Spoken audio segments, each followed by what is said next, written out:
In today's video, I'm going to teach you how to prepare a landing page in Dorik. We'll walk through logging in, creating a new site, choosing to start from scratch or with a template, adding the right elements in the builder, and finally publishing your page. I'll also share helpful tips along the way so your landing page is clear, focused, and conversion ready. First, head to the Dorik login page. Choose Sign In with Google, then pick the Google account you want to use. If you see any permission prompts, confirm them so Dorik can set up your workspace. Using the correct account here will keep your sites organized in one place and avoid confusion later. Once you're in, go to your dashboard and click Create New Site. You'll see the starting options. If you want full control and a blank canvas, choose Create from Scratch. This is ideal if you already have a specific layout in mind or a brand style guide to follow. Starting empty gives you maximum flexibility, but expect to spend a bit more time building each section. If you prefer to move faster, you can select a theme or template.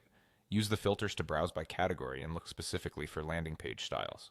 Open previews to see what sections are included, like hero areas, feature grids, testimonials, and calls to action. When you find one that matches your goals and audience, click Use Theme. Templates are a great head start. You can always customize colors, typography, and content to fit your brand. Inside the builder, click the Add Elements button to place blocks and elements on your page.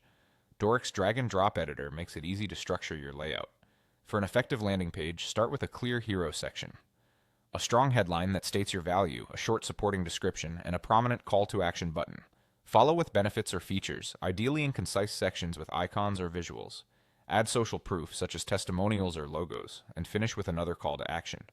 Keep spacing consistent, use readable fonts, and make your primary button stand out.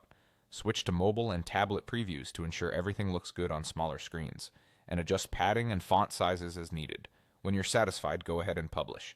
Before you confirm, do a quick pass. Proofread your copy, verify that buttons and links point to the right destinations, and check the page on multiple devices.